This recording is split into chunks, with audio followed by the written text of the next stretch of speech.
तो 281 के साथ हाजिर हूँ। अगर अभी तक आपने चैनल को सब्सक्राइब नहीं किया हुआ तो जल्दी से चैनल को सब्सक्राइब कर दे, वीडियो को लाइक और शेयर कर दे, शुक्रिया। तो लास्ट एपिसोड के एंड पे हमने देखा था हमारे मिंग ने अपने एक पावरफुल वेपन को यूज करते हुए एक मार्शल आर्ट्स के गार्ड को मार दिया है और उस मार्शल आर्ट्स के गार्ड को मारने पर बाकी के सारे मार्शल आर्ट्स गार्ड बहुत ज्यादा हैरान होते हैं और वो उसी की तरफ देख रहे होते हैं। मिंग फिर से अपने डिवाइन वेपन में तीर को लोड करता है और उन सभी से कहता है, अगर तुम सभी लोगों ने हमारा पीछा नहीं छोड़ा तो मैं दोबारा से तुम्हारे ऊपर अटैक करूंगा और तुम सभी को मार डालूंगा। जहाँ पर बिमिंग मास्टर को वार्निंग देती है और कहती है, मास्टर हालांकि आपके पास जो वेपन है वो एक डिवाइन लेवल का वेपन है और एक मार्शल आर्ट्स के गार्ड को मार सकता है, लेकिन आपका लेवल बहुत ज्यादा लो है कि इस फायर गार्ड की पावर भी आपको सपोर्ट नहीं कर पा रही। मिंग उसे कहता है, हाँ मुझे ये बात अच्छी तरह से पता है और साथ ही मिंग के हाथ भी कांप रहे होते हैं। मिंग उसे कहता है, लेकिन मुझे इन सभी के सामने अपने आप को टफ दिखाना होगा वरना ये सभी मिलकर मेरे ऊपर अटैक कर देंगे। मिंग ने बड़ी मुश्किल के साथ उस तीर को लोड करके संभाला होता है और साथ ही वो टाइशेंग से कहता है, प्रिंस अगर तुम यहाँ पर बचना चाहते हो, जिंदा रहना चाहते हो तो अपने सोल्जर्स को लो, यहाँ से वापस चले जाओ वरना मैं आज तुम्हें मार डालूंगा और साथ ही तुम्हारे मार्शल गार्ड्स को भी मार डालूंगा। टाइशेंग उसकी बात सुनने के बाद बहुत ज्यादा गुस्सा आ जाता है और कहता है, तुम्हारी हिम्मत कैसे हुई मेरे प्रिंस के सामने इस तरह बात करने की? मैं प्रिंस हूँ रोजफिंच डायनेस्टी का और तुम एक छोटे से गंदी नाली के कीड़े हो। और साथ ही प्रिंस चिल्लाकर उसे कहता है, इस पूरी दुनिया में कोई भी ऐसी जगह नहीं होगी जहाँ पर मैं तुम्हारा पीछा नहीं करूंगा, तुम कहीं पर भी भागकर नहीं जा सकते, मैं तुम्हें ढूंढ लूंगा और तुम्हें मार डालूंगा। मिंग उसका ये वाला जवाब सुनने के बाद अपने डिवाइन वेपन के अंदर से तीर को फायर कर देता है और जैसे ही वो निशाना लगाने के बाद तीर को फायर करता है, प्रिंस वहीं पर हैंग हो जाता है क्योंकि उस तीर की स्पेशल पावर ये भी होती है कि जिसके ऊपर टारगेट को लॉक किया जाता है वो टारगेट वहीं पर हैंग हो जाता है, वहाँ से हिल नहीं पाता। प्रिंस बहुत ज्यादा घबराया हुआ होता है और कहता है, अब मैं क्या करूँ, मैं तो यहाँ से हिल भी नहीं पा रहा। उसी वक्त एक और मार्शल गार्ड आगे बढ़ता है और प्रिंस को बचाने के लिए जल्दी से अपनी पावर्स को यूज करते हुए सामने एक बैरियर बनाता है ताकि वो मिंग के छोड़े हुए तीर को ब्लॉक कर सके। हालांकि उस मार्शल गार्ड का जो बैरियर होता है वो काफी ज्यादा पावरफुल होता है, लेकिन मिंग का डिवाइन वेपन भी कोई आम सा वेपन नहीं है, वो एक गार्ड किलिंग वेपन है। मार्शल गार्ड भी ये देखकर बहुत ज्यादा घबरा जाता है क्योंकि जब उसे लगता है कि वो अपनी पावर्स के साथ इस तीर को ब्लॉक नहीं कर पाएगा, वो कहता है, अब मैं भी गया। साथ ही उसकी शील्ड टूट जाती है और शील्ड के टूटने के बाद वो तीर सीधा जाकर उसको लगता है, वो अपने बाजू के साथ उसको ब्लॉक करने की कोशिश करता है लेकिन नहीं कर पाता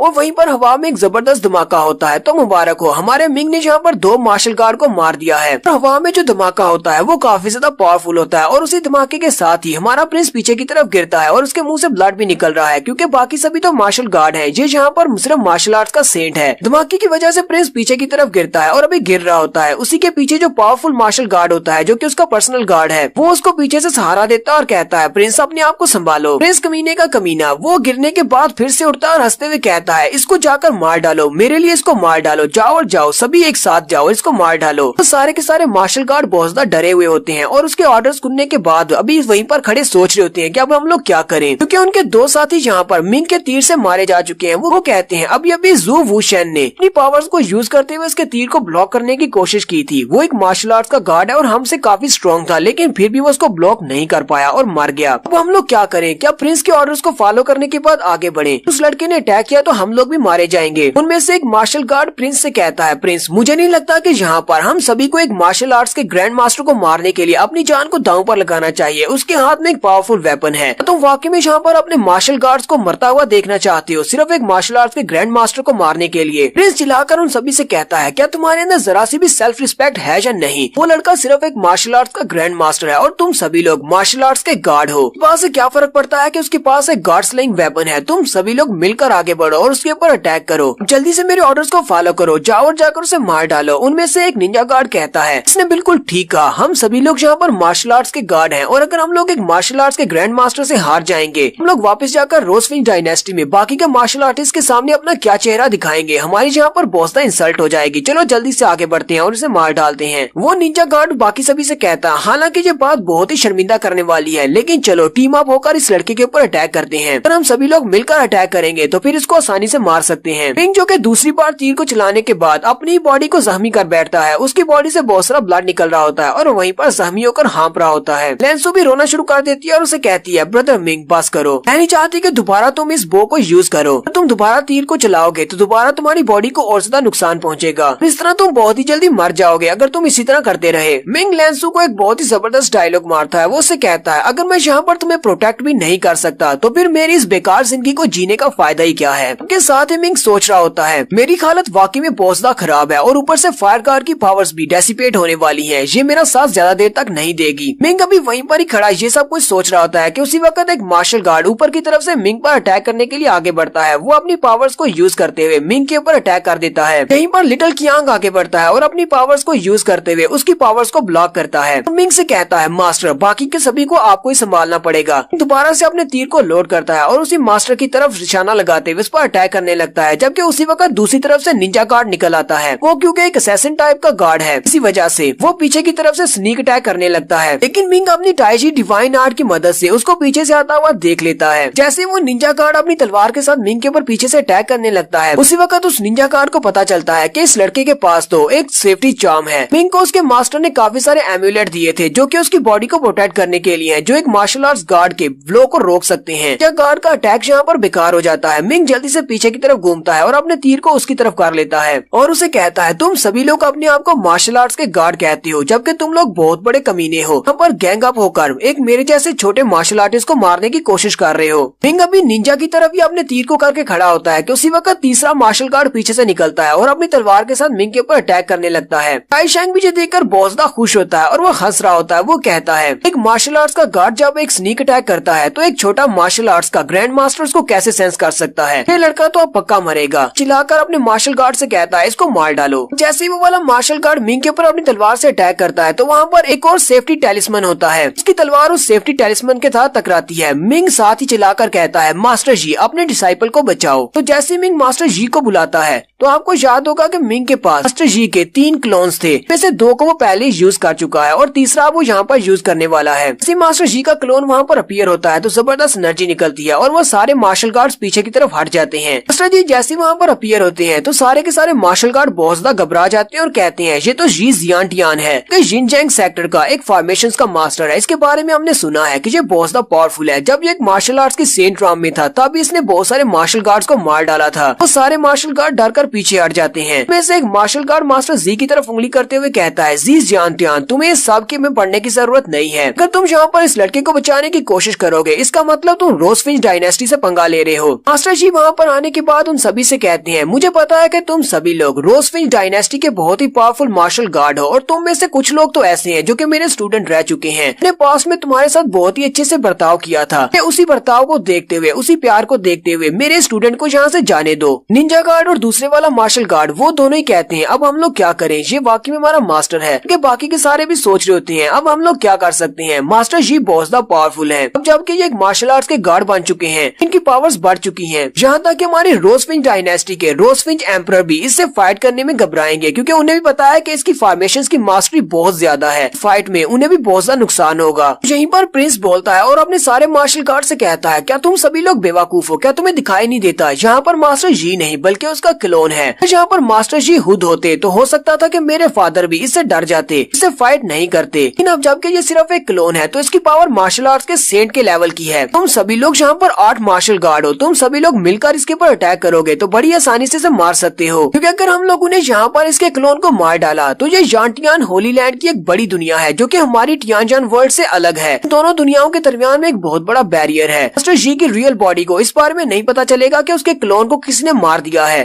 तुम लोग इसको मार सकते हो, जाओ और जल्दी करो, आगे बढ़ो, इसको मार डालो। मास्टर जी वहीं पर अपनी पावर्स को रिलीज करते हैं और अपनी पावर्स को रिलीज करते हुए वो एक बड़ा सा स्पिरिट बॉम्ब बनाना स्टार्ट करते हैं। मास्टर जी उनसे कहते हैं अगर तुम लोग ऐसे ही चाहते हो, मुझे मारना चाहते हो, चलो फिर ठीक है, तुमसे फाइट ही करना पड़ेगी। मास्टर जी वहीं आसपास की एनर्जी को गैदर करके एक बड़ा सा स्पिरिट बॉम्ब बना रहे हैं। जबकि मिंग भी यही सोच रहा होता है। ये बात तो सच है कि मास्टर जी एक मार्शल आर्ट्स के सेंट के लेवल के हैं क्योंकि ये सिर्फ एक क्लोन है। रियल में मास्टर जी यहाँ पर होते तो वो हमें बचा सकते थे क्योंकि ये क्लोन वाले एम्यूलेट मुझे मास्टर ने तब दिए थे जब वो मार्शल आर्ट्स के सेंट थे। मास्टर जी अपनी टेलीपैथी को यूज करते हुए मिंग से कहते हैं बच्चे यहाँ पर बहुत ही पावरफुल दुश्मन है, सारे के सारे मार्शल गार्ड्स हैं और उन सभी का मुकाबला करना मेरे लिए आसान नहीं है। मैं यहाँ पर इन सभी से तुम्हारी जान तो नहीं बचा सकता, मैं यहाँ पर सिर्फ तुम्हारे लिए एक मौका क्रिएट कर सकता हूँ। मैं तुम्हें एक चांस दूंगा यहाँ से भागने का और तुम्हें उस चांस का फायदा उठाना होगा और यहाँ से भागना होगा। मिंग अपने मास्टर से कहता है ठीक है मास्टर। साथ ही मिंग की फायर गार्ड की पावर भी गायब हो जाती है। मिंग बिमिंग से कहता है जब तक मास्टर यहाँ पर है तब तक अपनी पावर्स को यूज करते हुए मुझे हील करो। बिमिंग अपनी पावर्स को यूज करते हुए मास्टर को हील कर रही होती है। वो सारे मार्शल गार्ड्स अभी भी डर कर पीछे ही हटे होते हैं और वो कहते हैं मास्टर जी यहाँ पर अपनी बहुत सारी जिनजैंग एनर्जी को इकट्ठा कर रहे हैं, लगता है कि वो जहाँ पर एक ऐसा बॉम्ब बना रहे हैं जिससे वो हम सभी को एक ही बार में डिस्ट्रॉय कर दें। दूसरा मार्शल गार्ड कहता है नहीं, ऐसा पॉसिबल नहीं है, मुझे लगता है कि उसका कोई और प्लान है। इतनी एनर्जी के साथ कितने सारे मार्शल गार्ड्स को मारना आसान नहीं है। यहाँ पर प्रिंस के पास उसका जो पर्सनल मार्शल गार्ड होता है वो कहता है मुझे लगता है कि मैंने सबको समझ लिया है। वो वहाँ पर क्या कर रहा है, वो वहाँ पर जिनजैंग एनर्जी को इकट्ठा कर रहा है जिससे वो एक बड़ा सा जिनजैंग स्पिरिट बॉल बनाएगा और बाद में उसको एक्सप्लोड कर देगा। जब वो बड़ा सा बॉल यहाँ पर फटेगा तो एक बहुत बड़ा धमाका होगा और स्पेस में बहुत सारे क्रैक्स पड़ जाएंगे। अगर वो लड़का यहाँ से अपने एस्केप टैलिस्मैन को यूज करते हुए भागना चाहेगा तो हम लोग उन सारी फ्लक्चुएशंस की वजह से उसका पीछा नहीं कर पाएंगे। मास्टर जी यहाँ पर अपने स्टूडेंट को भगाने की तैयारी कर रहा है, हमारे पर अटैक करने की नहीं। मार्शल गार्ड प्रिंस से कहता है योर हाइनेस, पर अब हमारे पास सिर्फ दो ही रास्ते हैं, या तो हम लोग मास्टर जी के इस क्लोन को मार डालें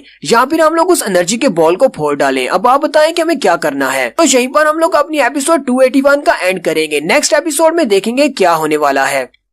हेलो गाइस, कैसे हैं आप सब लोग। रिवेंज सीकर के एपिसोड 282 के साथ हाजिर हूँ। तो लास्ट एपिसोड के एंड पे हमने देखा था मिंग अपने मास्टर जी के क्लोन को वहाँ पर बुलाता है। मास्टर जी के क्लोन वहाँ पर आने के बाद पहले तो मार्शल गार्ड से प्यार से बात करते हैं लेकिन वो नहीं मानते। फिर मास्टर जी वहाँ पर एक बड़ा सा स्पिरिट बॉम्ब बनाते हैं। वो मिंग से कहते हैं जब ये बॉम्ब यहाँ पर फूटेगा तुम्हें एक मौका मिलेगा यहाँ से भागने का और उस वक्त तुम्हें यहाँ से भागना होगा। इसके साथ जो बड़ा मार्शल गार्ड खड़ा होता है वो उसे कहता है मुझे लगता है कि यहाँ पर एक बड़ा सा बॉल बना रहा है, जब ये फूटेगा तो अपने स्टूडेंट को यहाँ से भगा देगा। हमारे पास सिर्फ दो ही रास्ते हैं, या तो मास्टर जी के क्लोन को मार डालें या फिर इस बॉम्ब को बनने से पहले ही फोड़ दें। अब आप बताएं कि हमें क्या करना है। तो उन सभी मार्शल गार्ड से कहता है अगर हम लोग यहाँ पर जिनजैंग बॉल को फोड़ देते हैं, मास्टर जी को जिंदा छोड़ देते हैं तो मास्टर जी फिर से अपने जिनजैंग बॉल को बना लेगा। इसलिए हम लोग कोई भी रिस्क नहीं ले सकते। मैं चाहता हूँ कि तुम सभी लोग एक साथ मिलकर आगे बढ़ो और मास्टर जी के ऊपर अटैक करो और मास्टर जी के क्लोन को मार डालो। जैसे ही वो मार्शल गार्ड अपने प्रिंस के ऑर्डर सुनते हैं तो सबसे पहले वाला निंजा मार्शल गार्ड अपनी एनाइलेशन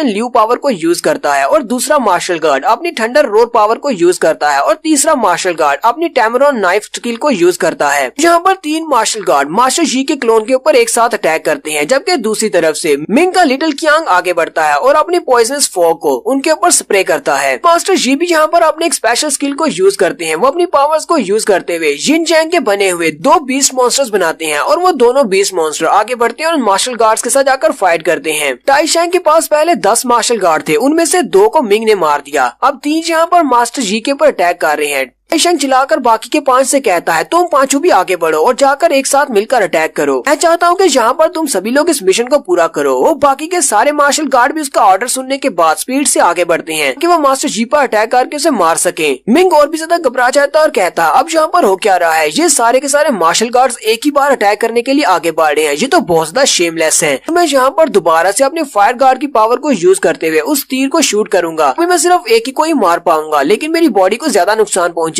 अब हम लोग क्या करें, हमारे पास ऑप्शंस बहुत ज्यादा कम बचे हैं। तो यहीं पर लिटिल कियांग अपने मास्टर से कहता है मास्टर मुझे जल्दी से अपनी बॉडी के अंदर से अपने ड्रैगन ब्लड का एक ड्रॉप दे ताकि मैं अपने डॉपलगैंगर को क्रिएट कर सकूं। तो मिंग उसकी बात सुनने के बाद अपने मुंह से अपने ब्लड ड्रॉप को निकालता है जो कि उसकी ब्लड एसेंस है रियल ड्रैगन की। जाओ कियांग को वो दे देता है। जाओ कियांग उसको लेने के बाद उसकी पावर बहुत ज्यादा बढ़ जाती है और वो जल्दी से अपना एक डॉपलगैंगर बनाता है और उसका डॉपलगैंगर भी उसके एक पावर लेवल के बराबर का ही होता है। डॉपलगैंगर यानी कि उसका एक बड़ा सा क्लोन निकलता है और वो क्लोन बाकी के मार्शल गार्ड्स के साथ फाइट करना स्टार्ट करता है। एक तरफ मास्टर जी के 2 बीस्ट हैं और दूसरी तरफ लिटिल कियांग का ये बड़ा सा ड्रैगन स्नेक वाला डॉपलगैंगर है। तो ये सारे उन मार्शल गार्ड्स को पीछे रोकर रखने की कोशिश कर रहे हैं ताकि मास्टर जी अपने स्पिरिट बॉम्ब को कंप्लीट कर ले। वो मार्शल आर्ट्स के गार्ड उस डॉपलगैंगर के ऊपर अटैक कर रहे होते हैं। साथ ही कहती है हालांकि ये सिर्फ एक डॉपलगैंगर क्लोन है लेकिन फिर भी इसकी स्ट्रेंथ काफी ज्यादा है, ये हमारे जैसे मार्शल गार्ड के अटैक्स को भी ब्लॉक कर सकता है। तो यहाँ पर प्रिंस टाइशैंग का वो बड़े वाला मार्शल गार्ड आगे बढ़ता है जो कि शायद बाकी सभी का लीडर है। वो अपनी पावर को यूज करते हुए एक बड़ा सा पंच बनाता है और डॉपलगैंगर स्नेक के ऊपर अटैक करता है। भी कहता है ये डॉपलगैंगर तो काफी ज्यादा टफ है, मुझे भी मुश्किल हो रही है। इस टाइशैंग इस बड़े से डॉपलगैंगर स्नेक को देखकर बहुत ज्यादा हैरान होता है और इस बारे में सोच रहा होता है। वो कहता है लास्ट टाइम जब मैं बीस्ट माउंटेन के ऊपर हंटिंग के लिए गया था वहाँ पर मैंने एक डॉपलगैंगर स्नेक को मारा था, कहीं ऐसा तो नहीं कि ये वही डॉपलगैंगर स्नेक है।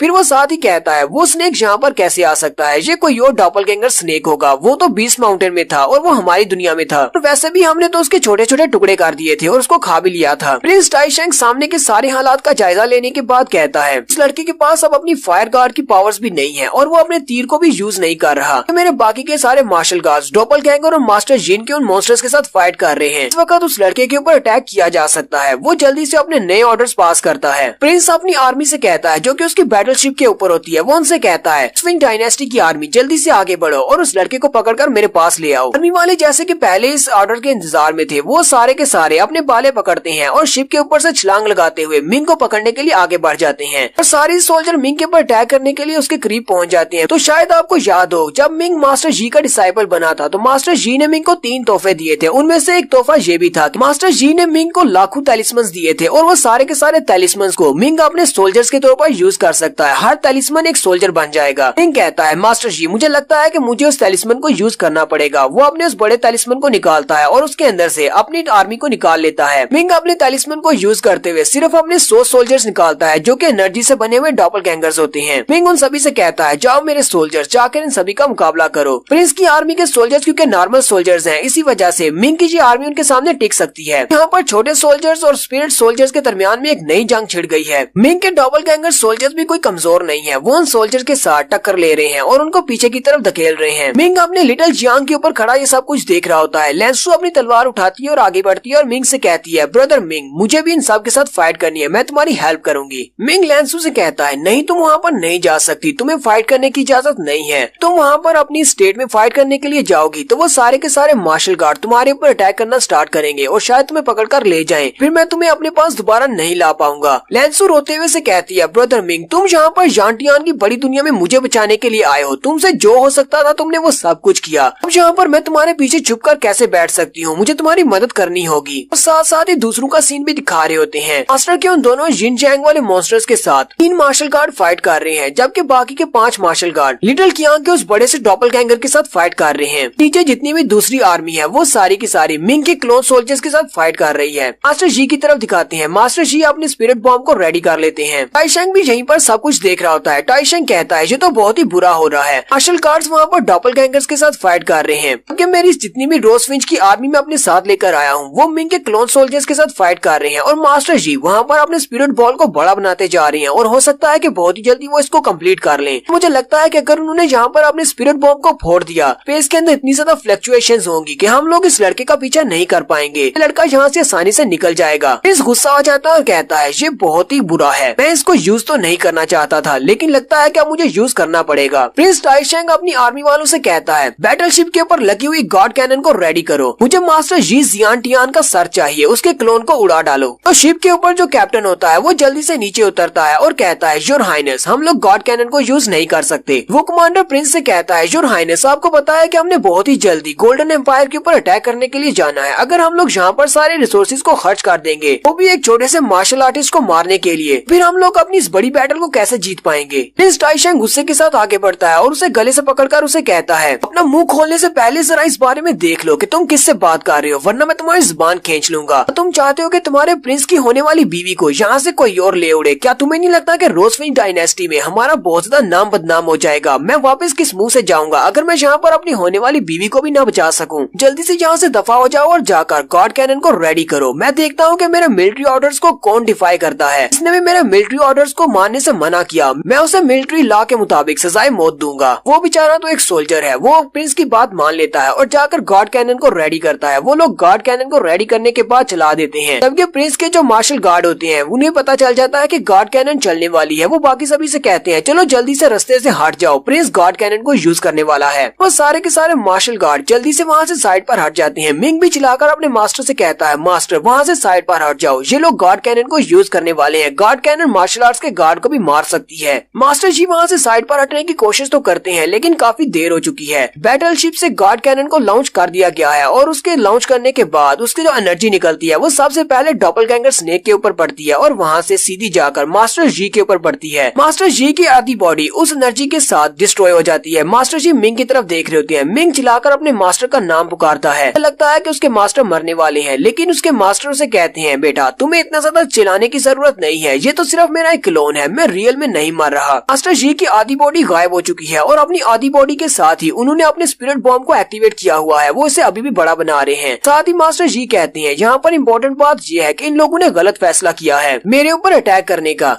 टाइशेंग आगे से हंसना शुरू कर देता है और कहता है इस बात से क्या फर्क पड़ता है कि तुम मास्टर जी के क्लोन हो, तुम कितने ज्यादा पावरफुल हो, मेरी इस गॉड कैनन के सामने तुम भी नहीं टिक सकते। मार्शल गार्ड्स का लीडर प्रिंस के पास जाता है और उसे कहता है योर हाइनेस जरा गौर से देखें, मुझे लगता है कि हमने यहाँ पर एक बहुत बड़ी गलती कर दी है। मिस्टर जी ने अपने जो जिनचैंग बॉल को क्रिएट किया था वो स्पिरिट जिनचैंग बॉल अभी भी साइज में बड़ा होता जा रहा है। हमें तो लगा था कि मास्टर जी के ऊपर अटैक करने से वो एनर्जी बॉल वहीं पर डेसिपेट हो जाएगा। इस कहता है अब तुम्हारी इस बात का क्या मतलब है। मास्टर जी उन्हें ये सारी बात एक्सप्लेन करते हैं। वो उन्हें कहते हैं जहाँ पर तुम्हें मेरा सिर्फ एक शैडो क्लोन दिखाई दे रहा है, जबकि मैंने अपनी सोल को इस एनर्जी बॉल के अंदर पहले से ट्रांसफर कर दिया हुआ है। यहाँ पर गलत फैसला किया मेरे क्लोन को मारने का। मेरे क्लोन को मारने से तुमने सिर्फ अपनी गॉड कैनन की पावर को जाया किया है और बहुत सारी एनर्जी और बहुत सारे मार्शल कॉइन्स को जाया कर दिया। हालांकि तुम्हें इस जिनचैंग बॉल के ऊपर अटैक करना चाहिए था, पर अगर जहाँ पर तुम जिनचैंग बॉल के ऊपर अटैक करते तो मैं तुम्हें रोक भी नहीं पाता और तुमने जहाँ पर बड़ी आसानी के साथ हम सभी को मार लेना था। अब तुम्हारे पास और कोई भी चॉइस नहीं बची, जबकि मेरा स्पिरिट बॉल कंप्लीट हो चुका है। इस जंग में हमारी विक्ट्री पक्की है। प्रिंस टाइशेंग उसकी बात सुनने के बाद और भी ज्यादा गुस्सा हो जाता है और अपने मार्शल गार्ड से कहता है इसकी बकवास सुनने की जरूरत नहीं है। मुझे लगता है कि अभी भी टाइम है, अभी इसका स्पिरिट बॉल कंप्लीट नहीं हुआ। जल्दी से आगे बढ़ो, सभी मिलकर इसको मार डालो और इसके स्पिरिट बॉल को फोड़ दो। मास्टर जी का क्लोन जो कि आधा रह गया था अब वो भी डिस्ट्रॉय होता जा रहा है और डिस्ट्रॉय होने से पहले वो मिंग से कहते हैं बच्चे मैंने तुम्हारे लिए यहाँ पर एक मौका क्रिएट कर दिया है, अब यहाँ से भागना तुम्हारी जिम्मेदारी है कि उसके बाद मैं यहाँ पर तुम्हारी हेल्प करने के लिए नहीं रहूंगा। मेरा ये क्लोन खत्म होता जा रहा है। साथ ही मास्टर जी का क्लोन वहाँ से मुकम्मल तौर पर डिस्ट्रॉय हो जाता है और उन्होंने जो स्पिरिट बॉम्ब बनाया था वो वहीं पर फट जाता है और यहीं पर हम लोग अपनी एपिसोड 282 का एंड करेंगे। एपिसोड की एक्सप्लेनेशन अच्छी लगी हो तो कमेंट करके जरूर बताइएगा। चैनल को सब्सक्राइब कर दें, वीडियो को लाइक और शेयर कर दें। शुक्रिया।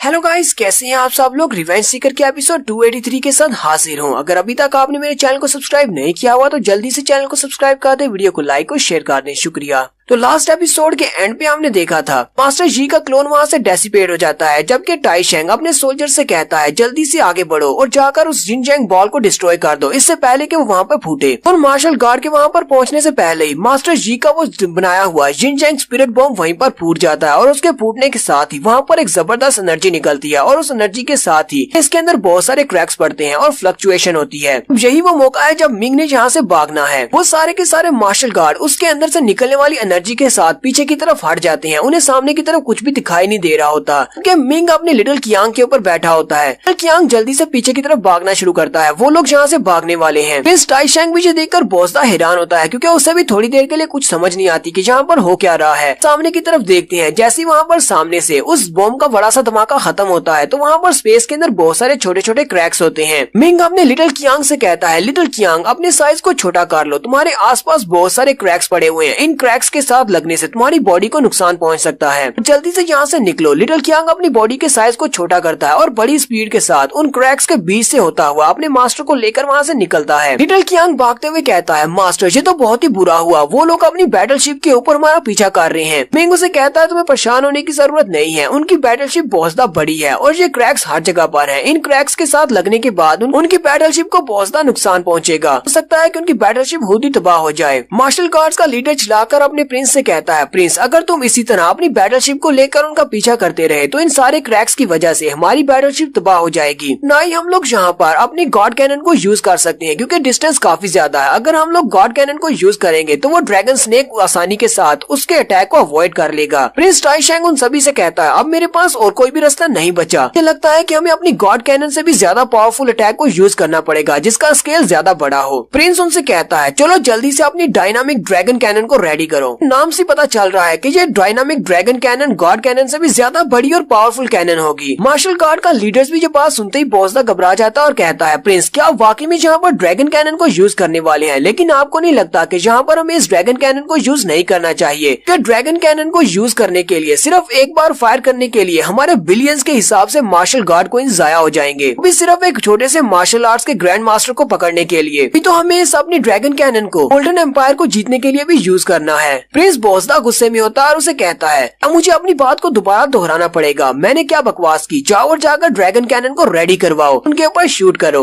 मार्शल गार्ड्स का लीडर उसके सामने अपना सर झुका देता और कहता है ठीक है प्रिंस मैं अभी जाता हूँ। फिर वो अपनी ड्रैगन कैनन को रेडी करते हैं। ड्रैगन कैनन को रेडी करने के बाद जब वो शूट करने वाले होते हैं बिमिंग को सेंस हो जाता है। बिमिंग अपने मास्टर से कहती है मास्टर वो लोग बहुत ही जल्दी एक पावरफुल अटैक करने वाले हैं और आपने अपनी फायर गार्ड की पावर को एक्टिवेट कर लिया है। आपको पता है कि आपकी बॉडी बहुत ज्यादा जख्मी है, अगर आप यहाँ पर फायर गार्ड की पावर को यूज करेंगे तो बहुत ही जल्दी आपकी बॉडी अंदर से टूटना शुरू हो जाएगी। मिंग उसे कहता है मुझे अपनी लेंसू की परवाह है, अपनी बॉडी की नहीं। मेरी बॉडी यहाँ पर टुकड़े टुकड़े ही क्यों ना हो जाए, मैं अपनी लेंसू को यहाँ से बचा कर रहूंगा। मिंग फिर से अपने पास से वही एरो निकाल लेता है, गार्ड डिस्ट्रॉइंग वाला। उसके अंदर तीर को लोड करता है। हालांकि इस बार भी मिंग के हाथ बहुत ज्यादा कांप रहे हैं। वो पहले भी 2 बार इसको यूज कर चुका है और तीसरी बार इसको यूज करेगा तो उसकी हालत बहुत ज्यादा खराब हो जाएगी। मिंग मास्टर से कहती है मास्टर प्लीज यहीं पर रुक जाएं, आप ऐसा नहीं कर सकते। अगर आपने तीर को छोड़ा आपकी हालत और ज्यादा खराब हो जाएगी। साथ ही मिंग के हाथों की तरफ भी दिखाते हैं। मिंग के हाथों के अंदर दरारें पड़ना शुरू हो जाती हैं, उसकी बॉडी के अंदर क्रैक्स पड़ रहे हैं। मिंग बिमिंग से कहता है बिमिंग मुझे पता है, तुम बार बार मुझे ये बात मत बताओ कि मेरी बॉडी इमॉर्टल बॉडी है और ये टूट सकती है। लेंसू रोते हुए आगे बढ़ती है और कहती है ब्रदर मिंग ऐसा मत करो। लेकिन मिंग उसके तक पहुंचने से पहले ही अपने तीर को छोड़ देता है। मिंग ने अपने एक और गॉड स्लेइंग एरो को लॉन्च कर दिया है। एक तरफ से मिंग का गॉड स्लेइंग एरो जा रहा है जबकि दूसरी तरफ से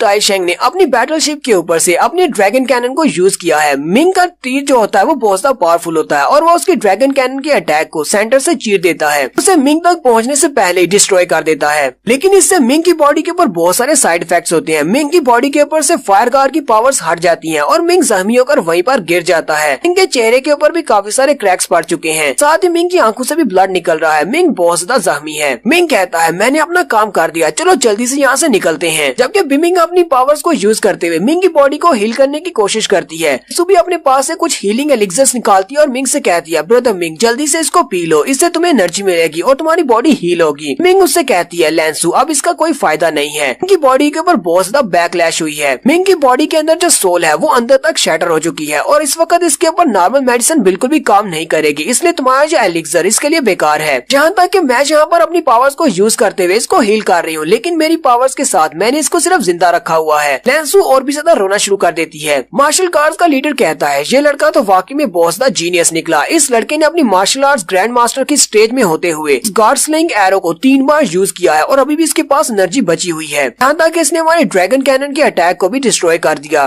फिर वो अपने प्रिंस से कहता है प्रिंस अभी तक तो उनका फासला हमसे काफी ज्यादा हो चुका है, मुझे नहीं लगता कि अब हमारे ड्रैगन कैनन का अटैक भी उन तक पहुँच पाएगा। हमारी बैटलशिप को बहुत ज्यादा नुकसान पहुँचा है, चलो जल्दी से वापस चलते हैं और अपनी बैटलशिप को जाकर रिपेयर करते हैं। लगता है कि इस लड़के को पकड़ना इतना मुश्किल नहीं है, बाद में हम इसको आसानी से पकड़ सकते हैं। लेकिन प्रिंस तो किसी की बात सुनने को तैयार नहीं। वो बहुत ज्यादा गुस्से में होता है और कहता है तुम्हें अंदाजा भी है यहाँ पर मैंने कितना कुछ खो दिया है। मैंने यहाँ पर अपने 2 मार्शल गार्ड को खो दिया, इसके अलावा हम लोगों ने यहाँ पर ड्रैगन कैनन को यूज किया जिसके ऊपर बिलियंस के हिसाब से मार्शल गार्ड कोइंस जाया हो गए और फिर भी हम इस लड़के को नहीं पकड़ पाए। तो अब आखिर मैं कौन सा चेहरा लेकर अपने फादर के सामने जाऊंगा। उन्होंने यहाँ पर मुझे टांटियान की बड़ी दुनिया को जीतने के लिए भेजा है और मैं यहाँ पर एक मार्शल आर्ट्स के ग्रैंड मास्टर को नहीं हरा सकता। प्रिंस टाई शेंग इतनी ज्यादा गुस्से में होता है कि वो अपनी पावर्स को यूज करते हुए अपने सीक्रेट वेपन को बाहर निकालता है और उनसे कहता है हम लोग यहाँ पर आए हैं, हमने इतनी ज्यादा रिसोर्सेज को खर्च किया है, बस हम कुछ ना कुछ तो हासिल करें, हमें इस लड़के को मारना ही पड़ेगा। प्रिंस कहता है अगर मैं यहाँ से खाली हाथ वापस जाता हूँ, अपनी होने वाली बीवी को भी साथ लेकर नहीं जाता और इस लड़के को भी नहीं पकड़ पाता, मुझे लगता है कि मेरे एम्परर यानी कि फादर मुझे सजा देंगे और हो सकता है कि मेरे पास से क्राउन प्रिंस की गद्दी भी मुझसे छीन ली जाए। मेरे पास इसके अलावा और कोई रास्ता नहीं बचा, मुझे अपने सीक्रेट वेपन को यूज करना पड़ेगा। प्रिंस मिंग की तरफ देखता और कहता है ये मिंग तुमने बहुत ही बुरा किया, यहाँ पर मेरी प्राइड को ठेस पहुँचाई, मेरे मार्शल गार्ड्स को मार डाला और इसके अलावा तुम्हारी हिम्मत कैसे हुई प्रिंस को जख्मी करने की, तुमने मेरे ऊपर भी अटैक किया है। साथ ही वो हंसते हुए कहता है आज ये प्रिंस, आज मैं यहाँ पर किसी भी चीज की परवाह नहीं करने वाला, चाहे तुम्हें मारने के लिए मुझे कुछ भी करना पड़े, मुझे कोई सा भी सीक्रेट वेपन को यूज करना पड़े, मैं उसे यूज करूंगा, लेकिन तुम्हें जरूर मरना पड़ेगा। जहाँ पर वो जिस सीक्रेट वेपन को यूज कर रहा है सील ऑफ पुरगाटरी है। मार्शल गार्ड्स उस सील ऑफ इन्फर्नल पुरगाटरी को देखते ही बहुत ज्यादा चौंक जाते हैं और कहते हैं वाकई में प्रिंस इसको यहाँ पर यूज करने वाले हैं। यहाँ पर यही मार्शल गार्ड हमें सील ऑफ पुरगाटरी के बारे में बताते हैं। वो कहते हैं इसको सील ऑफ इन्फर्नल पुरगाटरी इसलिए कहा जाता है कि इसके अंदर बहुत सारा फायर है। पुरगाटरी का मतलब ही फायर ही होता है। अगर किसी को इस डेवल पुरगाटरी फायर के अंदर सील कर दिया जाए यानी कि उसको पकड़कर इसके अंदर बंद कर दिया जाए तो वो हमेशा के लिए इसके अंदर बंद रहेगा और कभी भी बाहर नहीं निकल पाएगा। और इसी सील ऑफ पुरगाटरी के अंदर बहुत सारे डीमंस उसे हमेशा सजा देते रहेंगे। तो इस सील के अंदर कैप्चर होना मौत से भी ज्यादा बदतर है। मार्शल गार्ड यहाँ पर प्रिंस को फिर से समझाने की कोशिश करता है। वो उसे कहता है प्रिंस आपको अच्छी तरह से पता है कि सील ऑफ पुरगाटरी को सिर्फ एक ही बार यूज किया जा सकता है। इस तरह के एक छोटे से मार्शल आर्ट्स के ग्रैंड मास्टर के ऊपर इस सील ऑफ पुरगाटरी को कैसे यूज कर सकते हैं। हम इसको अपने साथ इसलिए लेकर आए थे ताकि हम लोग गोल्डन एम्पायर के मार्शल गार्ड के ऊपर इसको यूज कर सके। टाई शेंग उस मार्शल गार्ड को पीछे की तरफ धक्का देते हुए कहता है क्या तुम्हें लगता है कि ये सिर्फ एक छोटा सा मार्शल आर्ट्स का ग्रैंड मास्टर है? तुमने ऐसे कौन से मार्शल आर्ट्स के ग्रैंड मास्टर को देखा है जो कि अपनी ग्रैंड मास्टर राम में रहते हुए 2 मार्शल आर्ट्स के गार्ड को मार डाले। इसके अलावा इसने जहाँ पर मेरी आर्मी का मुकाबला किया, मेरी ड्रैगन कैनन को भी फेल कर दिया। तुम्हें लगता है कि ये कोई छोटा मोटा कल्टीवेटर है जिसके लिए मुझे इस सील को यूज नहीं करना चाहिए। साथ ही वो से कहते हैं कि अब जहाँ पर तुम मुझे बताओगे कि मुझे अपनी सील ऑफ पुरगाटरी को कैसे और किस पर यूज करना है, चुपचाप अपना काम करो, जितने मैं ऑर्डर देता हूँ उन्हें फॉलो करो। मार्शल गार्ड प्रिंस से अपनी इतनी ज्यादा बेइज्जती करवाने के बाद वहीं पर खामोश हो जाता है। प्रिंस उनसे कहता है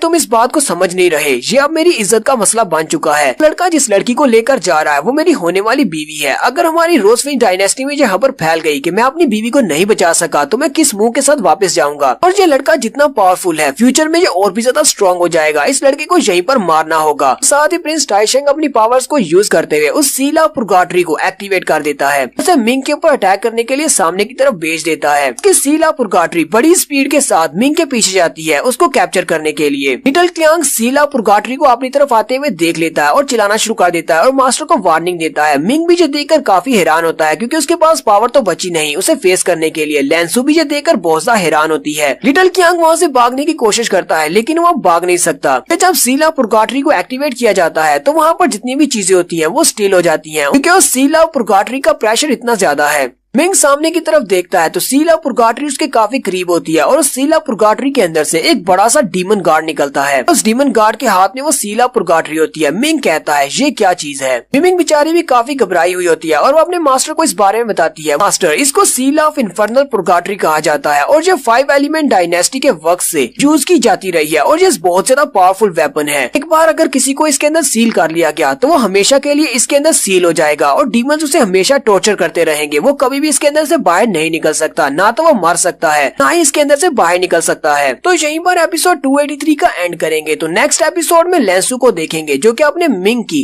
जान बचाने के लिए अपनी जान का सैक्रिफाइस दे देगी। तो एपिसोड की एक्सप्लेनेशन कैसी लगी कमेंट करके जरूर बताइएगा। चैनल को सब्सक्राइब कर दे, वीडियो को लाइक और शेयर कर दे। शुक्रिया। रिवेंज सीकर के एपिसोड 284 के साथ हाजिर हूँ। तो हमारी ये वाली एपिसोड बहुत ज्यादा इंटरेस्टिंग होने वाली है कि लास्ट एपिसोड के एंड पे जियांग टाइशेंग ने अपनी सील ऑफ पुरगाटरी को एक्टिवेट कर दिया था और उस सील के एक्टिवेट होने के बाद अब किसी न किसी को तो सील के अंदर कैद होना है क्योंकि वो सील किसी एक को पकड़ने के बाद ही रुकने वाली है। तो यहाँ पर अपना सैक्रिफाइस कौन देने वाला है? हालांकि मैंने शॉर्ट वीडियो में आपको पहले ही बता दिया था कि लैंसू ये करने वाली है। इस चैप्टर में दोनों लव बर्ड्स मिलने के बाद दोबारा बिछड़ने वाले हैं। हालांकि मैं अभी तक सिंगल हूँ लेकिन फिर भी इस चैप्टर को पढ़ने के बाद मैं भी काफी ज्यादा इमोशनल हो गया था। तो चलिए एपिसोड 284 की शुरुआत करते हैं। एपिसोड के एंड पे हमने देखा था जियांग टाइशेंग ने अपनी उस पुरगाटरी सील को एक्टिवेट कर दिया है। पुरगाटरी सील उनके काफी ज्यादा करीब पहुंच चुकी है। उसके अंदर से डीमन निकलता है और डीमन उस सील को एक्टिवेट करता है तो उसके अंदर से छोटे छोटे बहुत सारे शैडो डीमंस निकलते हैं। मिंग उठकर खड़ा हो जाता है। वो लैंसू को हर हाल में बचाना चाहता है। मिंग के पास और कोई रास्ता नहीं बचा। अपनी पावर्स तो उसकी काफी सारा फेड हो चुकी है। वो यहाँ पर दोबारा से फायर गार्ड की पावर्स को एक्टिवेट करना चाहता है। जैसे वो फायर गार्ड की पावर को एक्टिवेट करने लगता है उसी वक्त उसकी बॉडी के अंदर बहुत सारे क्रैक्स पड़ जाते हैं क्योंकि उसकी बॉडी उसका साथ नहीं दे रही। वो फायर गार्ड की पावर को यूज नहीं कर सकता। जैसे वो वहाँ पर नीचे गिरने लगता है लैंसू आगे बढ़ती है और उसे गले से लगा लेती है। रोते हुए उसे कहती है, ब्रदर मिंग बहुत हो गया, अब बहुत हो गया, तुमने मेरे लिए जितना करना था उतना कर लिया। मिंग उसे कहता है, लैंसू तुम्हें ऐसा कहने की जरूरत नहीं है, मैं अभी भी तुम्हें प्रोटेक्ट कर सकता हूँ। साथ ही मिंग की आंखों की तरफ भी दिखा रही होती है। उसकी आंखों की सारी चमक चली गई है यानी कि उसकी बॉडी बिल्कुल बेजान हो चुकी है। लैंसू उसकी ये वाली बात सुनने के बाद और भी ज्यादा रोना शुरू कर देती है और फिर साथ ही वो उसे किस करती है। साथ साथ लैंसू बहुत ज्यादा रो रही होती है। लैंसू क्योंकि अब अपनी मार्शल आर्ट्स के डोमिनेटर लेवल तक पहुंच चुकी है, इसी वजह से अनसोलिड बॉडी को कंप्लीट करने के बाद उसकी बॉडी के अंदर ये होली डिवाइन बॉडी का एक और बना है स्पेशल बीड जिसके अंदर उसकी सारी पावर्स हैं। अपनी पावर्स के उस बीड को निकालती है। विमिंग भी उस बीड को देखकर काफी ज्यादा हैरान होती है और कहती है, लैंसू ने अपनी बॉडी के अंदर से अपने इंटरनल ऑर्ब को निकाल लिया है। तो ये यहाँ पर बिल्कुल वैसा ही सीन है। इसको आप लोग लाइफ एसेंस भी कह सकते हैं जैसा कि ज़ाओनिंग के साथ हुआ था। स्पेक्टर ड्रैगन ने ज़ाओनिंग के लाइफ एसेंस को निकाल लिया था। तो यहाँ पर लैंसू अपनी मर्जी से अपनी बॉडी के अंदर से अपने लाइफ एसेंस को निकाल लेती है और साथ ही मिंग को दोबारा से किस करती है और अपने लाइफ एसेंस को मिंग की बॉडी के अंदर इंजेक्ट कर देती है। तो उसकी लाइफ फोर्स मिंग की बॉडी के अंदर चली जाती है। लैंसू मिंग से कहती है, ये मेरे लिए बहुत बड़ी किस्मत की बात है कि मुझे तुम मिले क्योंकि मुझसे इतना ज्यादा प्यार करता है कि जो मेरे लिए यहाँ पर मुझे बचाने के लिए आ गया जबकि तुम्हें पता था कि यहाँ पर बहुत ज्यादा खतरा है। यहाँ जहाँ पर तुम मेरे लिए अपनी जान देने को तैयार हो। सब प्यार करने वाला सिर्फ किस्मत वालों को ही मिलता है। साथ ही वो रोते हुए मिंग से कहती है, मैं वाकई में तुम्हारे साथ अपनी बाकी की जिंदगी गुजारना चाहती हूँ, कि मैं ये भी नहीं चाहती कि तुम यहाँ पर मेरी वजह से मर जाओ। ये बात तुम भी जानते हो कि हम लोग यहाँ से भाग नहीं सकते, हम लोग इस सील ऑफ पुरगाटरी से बच नहीं सकते। लेकिन मैं चाहती हूँ कि तुम मुझे कभी भी मत भूलना। मैं चाहती हूँ कि तुम हमेशा मुझे याद रखना, मुझे हमेशा अपनी यादों में याद रखना। साथ ही वो लिटिल कियांग के ऊपर से पीछे की तरफ जंप कर जाती है। मिंग की बॉडी इस स्टेट में नहीं है कि वो आगे बढ़कर उसको पकड़ सके। वहीं पर खड़ा खड़ा अपने हाथ को उसकी तरफ आगे बढ़ाता है, लेकिन वो वहाँ से हिल नहीं सकता। साथ ही उसकी बॉडी वहाँ पर क्रिस्टलाइन हो रही है। ये सब कुछ बिमिंग कर रही है ताकि उसकी बॉडी को टूटने से बचाया जा सके, क्योंकि उसकी बॉडी के अंदर काफी सारे क्रैक्स पड़ चुके हैं। लैंसू की बॉडी वहाँ से गिरने के बाद उड़ती हुई सीधी सील ऑफ पुरगाटरी की तरफ जाती है। सील ऑफ पुरगाटरी के अंदर से जो छोटे शैडो डीमंस निकलते हैं, लैंसू की बॉडी को पकड़ लेते हैं। लैंसू लिटिल कियांग से कहती है, लिटिल कियांग अपने मास्टर की बात को इग्नोर करो और इसे लेकर यहाँ से जल्दी से निकल जाओ। मिंग की बॉडी क्रिस्टलाइन होने के बाद भी मिंग अभी भी उसी तरफ देख रहा होता है और लैंसू से कहता है, प्लीज मुझे छोड़कर मत जाओ। जबकि लिटिल कियांग लैंसू की बात सुनने के बाद बड़ी स्पीड के साथ सामने की तरफ भागना स्टार्ट करता है। लास्ट सीन पर लैंसू रोते हुए कहती है, ब्रदर मिंग बहुत हो गया, हम दोनों ने जितना साथ रहना था उतना रह लिया। हम दोनों की किस्मत में यहाँ पर जुदा होना लिखा था। साथ ही वो सारे शैडोज लैंसू की पूरी बॉडी को अपने साथ कवर कर लेते हैं और अपने सील ऑफ पुरगाटरी के अंदर खींचते हुए ले जाते हैं। और लैंसू यहाँ पर इन्फर्नल सील ऑफ पुरगाटरी के अंदर ट्रैप हो गई है, जहाँ पर वो अपनी इटर्नल तक रहेगी, यानी कि सारी जिंदगी के लिए वहीं पर रहेगी और हमेशा टॉर्चर होती रहेगी। वो डीमन कार्ड भी उसे सील ऑफ पुरगाटरी के अंदर सील करने के बाद बहुत ज्यादा खुश होता है और वहाँ से गायब हो जाता है, क्योंकि इस सील के अंदर सिर्फ एक ही बंदे को सील किया जा सकता है। उसका काम पूरा हो गया है। लिटिल कियांग मिंग को लेकर वहाँ से भाग जाता है। टाइशेंग अभी इस कंडीशन में नहीं है कि वो उनका पीछा कर सके। टाइशेंग जब सामने की तरफ देखता और कहता है, इन लोगों की हिम्मत कैसे हुई यहाँ से भागने की। तो मिंग को मारना चाहता था, लेकिन मिंग यहाँ से बचकर निकल गया है। मार्शल गार्ड्स का लीडर भी ये देखकर काफी हैरान होता है और कहता है, इस लड़के के पास बहुत सारे सीक्रेट वेपन्स हैं। न सिर्फ इस लड़के के पास सीक्रेट वेपन्स हैं, बल्कि इस लड़के की किस्मत भी बहुत ज्यादा अच्छी है। ये इतने सारे मार्शल गार्ड्स के होते हुए यहाँ से बचकर भाग गया है। फ्यूचर में जब इसकी कल्टीवेशन बढ़ जाएगी, मुझे लगता है कि प्रिंस टाइशेंग को मरना होगा, क्योंकि ये लड़का इससे बदला लेने के लिए जरूर आएगा। नेक्स्ट सीन हमारा एक केव के अंदर का दिखाया जाता है। लिटिल कियांग मिंग को अपने साथ लेकर एक केव के अंदर आ जाता है। उस केव के अंदर आने के बाद वो लोग मिंग को हील कर रहे हैं। मिंग की बॉडी अभी तक उस क्रिस्टल के अंदर क्रिस्टलाइन है, अभी भी उसी हालत में है, यानी कि रोता हुआ, और उसका हाथ सामने की तरफ है अपनी लैंसू को रोकने के लिए। लिटिल कियांग अपनी बॉडी के साथ उसको वार्म करता है ताकि वो क्रिस्टल ऊपर से पिघल कर टूट जाए। और थोड़ी देर के बाद वो क्रिस्टल टूट जाता है और उसके अंदर से मिंग बाहर निकलता है। मिंग अभी भी लैंसू का नाम पुकार रहा होता है और नाम पुकारते हुए जमीन के ऊपर गिर जाता है, क्योंकि वो बहुत ज्यादा वीक है। वो उससे कहता है, मेरी लैंसू कहाँ है, और साथ ही वो बहुत ज्यादा रो रहा होता है। मिंग मास्टर से कहती है, मास्टर लैंसू मर चुकी है। ये बात सुनते ही मिंग को एक जबरदस्त झटका लगता है। मिंग कहता है, क्या लैंसू मर गई? फिर साथ ही वो चिल्लाकर उसे कहता है, ये क्या बकवास कर रही हो, मेरी लैंसू कैसे मर सकती है? थोड़ी देर पहले तो वो मेरे साथ थी, मैं उसे बचाने के लिए यहाँ पर आया हूँ, मुझे लैंसू को बचाना है। बिमिंग मास्टर से कहती है, मास्टर आपकी लैंसू ने आपकी जान बचाने के लिए अपनी बॉडी के अंदर से अपने लाइफ एसेंस वाले ऑर्ब को बाहर निकाला और आपकी बॉडी के अंदर से ट्रांसफर कर दिया। और उस नई पावर की वजह से आपकी बॉडी इसके क्रिस्टल में चेंज हो गई। साथ ही जब उसने अपने आप को सील ऑफ पुरगाटरी के हवाले कर दिया, उसी वक्त आपके ऊपर से प्रेशर हट गया। लिटिल कियांग आपको भगाकर यहाँ पर ले आया। लैंसू ऐसा ही चाहती थी, हमने लैंसू के ऑर्डर्स को फॉलो किया है। अब जबकि लैंसू ने अपनी बॉडी के अंदर से अपने लाइफ एसेंस के इस ऑर्ब को निकाल दिया है, अब एक अनसुलीड होली बॉडी वाली लड़की, एक लड़का अपनी बॉडी के अंदर इस डिवाइन क्रिस्टल को क्रिएट कर लेता है। इस क्रिस्टल को बनाने के बाद अपनी बॉडी के अंदर से बाहर निकाल देता है, तो सिर्फ 1 घंटे के बाद ही इसकी बॉडी के अंदर से ये लाइफ एसेंस वाला ऑर्ब यानी क्रिस्टल बाहर निकलता है। वो 1 घंटे के बाद मर जाता है। यहाँ तक कि डिवाइन गार्ड्स भी उस बंदे को नहीं बचा सकते। और ऐसा नहीं है कि आपकी लैंसू को इस बारे में पता नहीं था, लैंसू को ये बात अच्छी तरह से पता थी कि वो क्या कर रही है, लेकिन उसने आपकी जान बचाने के लिए अपनी जान का सैक्रिफाइस किया है ताकि आप जिंदा रह सकें। मिंग उसकी बात सुनने के बाद और भी रोना शुरू कर देता और बिमिंग से कहता है, बिमिंग जब तुम्हें सारी बात पता थी कि वो मर जाएगी तो फिर तुमने उसे रोका क्यों नहीं? तुम्हें लैंसू को उसकी बॉडी के अंदर से लाइफ एसेंस वाले ऑर्ब को निकालने से रोकना चाहिए था, और साथ ही तुम्हें लिटिल कियांग को वहाँ से भागने से रोकना चाहिए था। मेरी बॉडी तो उस वक्त सील हो चुकी थी, इसलिए मैं वहाँ पर कुछ कर नहीं सका, लेकिन तुम तो कर सकती थी। बिमिंग मास्टर से कहती है, मास्टर वाइन क्लोक आपने पहना है, मैं आपकी स्पिरिट हूँ, आपकी सेफ्टी को सामने रखना ये मेरी जिम्मेदारी है, और सबसे पहले मैं अपने मास्टर की जान बचाऊंगी, बाकियों से मुझे ज्यादा फर्क नहीं पड़ता। अगर वैसे भी वहाँ पर मैं ये सब कुछ करती, लैंसू को ये करने से रोकती या फिर लिटिल कियांग को भागने से रोकती, तो आप सभी लोग वहाँ पर मारे जाते। लिटिल कियांग भी मास्टर से कहता है, मास्टर वहाँ पर हमारे पास ज्यादा टाइम नहीं था, तो सिचुएशन ऐसी थी कि हमारे सामने सिर्फ एक डेड एंड था। अगर हम लोग वहाँ से भागते नहीं तो हम लोग वहाँ पर रहकर भी कुछ नहीं कर पाते, हम लोग जियांग टाइशेंग का मुकाबला नहीं कर सकते। उसके पास अभी भी 8 मार्शल आर्ट्स के गार्ड थे।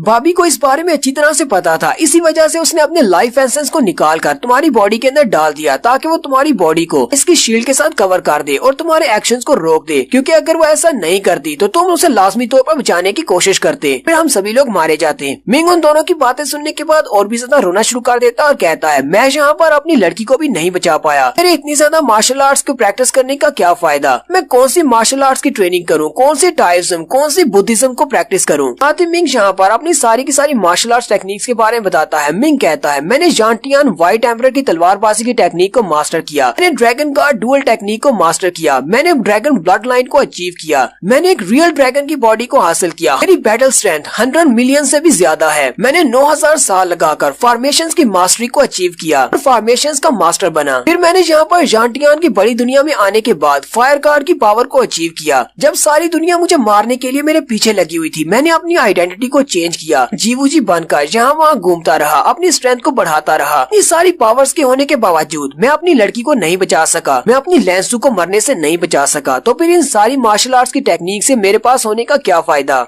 मिंग बिमिंग से कहता है, बिमिंग क्या तुम्हें पता है कि शुरुआत से मैंने सब कुछ क्यों किया था? शुरुआत में पहले मैं अपनी फैमिली का बदला लेना चाहता था, तो मैंने अपनी फैमिली का बदला लिया। उसके बाद लैंसू मेरी जिंदगी में आई। लैंसू ने मुझे कहा था कि 20 साल की उम्र में मुझे एक मार्शल आर्ट्स का सेंट बनना होगा, तो मैं प्रिंस टाइशेंग को हराकर उसे हासिल कर सकूं। उसके बाद से मैंने इस मिशन को स्टार्ट किया, मैंने अपनी स्ट्रेंथ को बढ़ाया, मैं जो कर सकता था मैंने वो किया, मैंने बहुत सारी मुश्किलात का सामना किया, लेकिन एंड पर इस सभी का रिजल्ट क्या निकला? मैं अपनी लैंसू को खो चुका हूँ। और मिंग यहाँ पर और भी ज्यादा रोना शुरू कर देता है। मिंग ने बिल्कुल हिम्मत हार दी है और उसके पास उसकी जितनी भी पावर्स हैं उसने उन सभी को नकार दिया है। बिमिंग कहती है, मास्टर की हालत पहले से बहुत ज्यादा बुरी हो गई है, क्योंकि मास्टर के पास जितनी भी पावर्स हैं उसने उन सभी को छोड़ दिया है। अगर मास्टर ने अपनी विल की पावर को छोड़ दिया, वो दोबारा खड़े नहीं हो पाएंगे और दोबारा कभी भी कल्टीवेट नहीं कर पाएंगे। हमें इन्हें हौसला देना पड़ेगा। कियांग मास्टर से कहता है, मास्टर आप इस तरह से हार नहीं मान सकते। प्रिंस टाइशेंग बहुत ज्यादा जालिम है, उसकी वजह से जिसू के साथ ये सब कुछ हुआ, उसने आपके साथ सब कुछ किया, आपको उससे बदला लेना चाहिए। सबसे पहले आप अपनी बॉडी को हील करें, उसके बाद अपनी कल्टीवेशन को बढ़ाएं और इतना ज्यादा स्ट्रॉन्ग हो कि अपनी लैंसू का बदला ले सके। उस प्रिंस टाइशेंग को मरना होगा। बिमिंग मास्टर से कहती है, मास्टर आपको यहाँ पर यही मशवरा दूंगी कि आपको सब्र करना चाहिए और अपनी स्ट्रेंथ को बढ़ाना चाहिए कि आप भाग चुके हैं। प्रिंस टाइशेंग को इस बारे में पता है और हो सकता है कि वो दोबारा आप पर अटैक करने के लिए आए। आप अपनी स्ट्रेंथ को बढ़ाने के बाद ही प्रिंस टाइशेंग से बदला ले सकते हैं। और साथ ही वो उसे कहती है, और मुझे लगता है कि आपकी लैंसू अभी तक जिंदा होगी। मिंग ये बात सुनते ही बहुत ज्यादा हैरान हो जाता है और रोते हुए उसकी तरफ देखते हुए कहता है, क्या वाकई में तुम्हें लगता है कि मेरी लैंसू अभी जिंदा है? मिंग की लैंसू किस तरह जिंदा है? तो क्या वाकई में वो जिंदा है या फिर बिमिंग की ये सिर्फ एक थ्योरी है? ये हमें नेक्स्ट एपिसोड में पता चलेगा। एपिसोड की एक्सप्लेनेशन अच्छी लगी हो तो कमेंट करके जरूर बताइएगा। चैनल को सब्सक्राइब कर दें, वीडियो को लाइक और शेयर कर दें। शुक्रिया।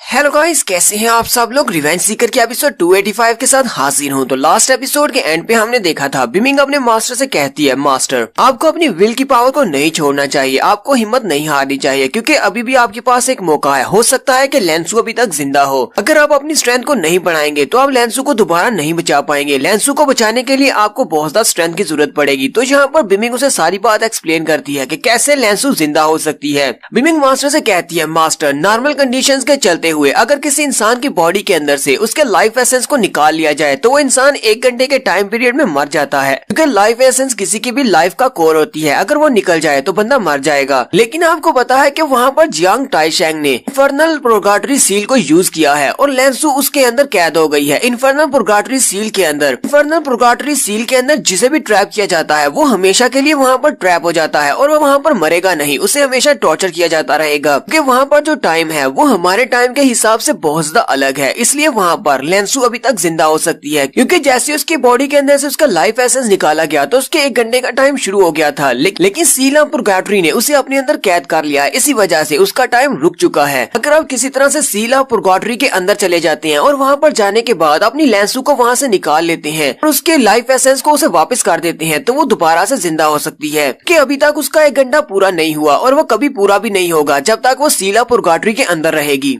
मिंग बिमिंग की बातें सुनने के बाद काफी खुश हो जाता है और कहता है क्या वाकई में मेरी लेंसू अभी जिंदा है और वो वहाँ पर नहीं मरेगी, मैं उसे बचा सकता हूँ। इसका मतलब तो ये है कि मेरे पास अभी भी एक मौका है अपनी लेंसू की जान बचाने का। बिमिंग मास्टर से कहती है लेकिन मास्टर आपको वहाँ पर जाने के लिए बहुत ज्यादा मुश्किलात का सामना करना पड़ सकता है क्योंकि इन्फर्नल सील बहुत ज्यादा पावरफुल जगह है। वो एक दूसरी दुनिया है जहाँ पर डीमंस रहते हैं और उसमें जाना किसी भी आम मार्शल आर्टिस्ट के लिए पॉसिबल नहीं है। आपको अपनी स्ट्रेंथ को इस हद तक बढ़ाना होगा कि आप एक बड़ी दुनिया की सील को तोड़ सके।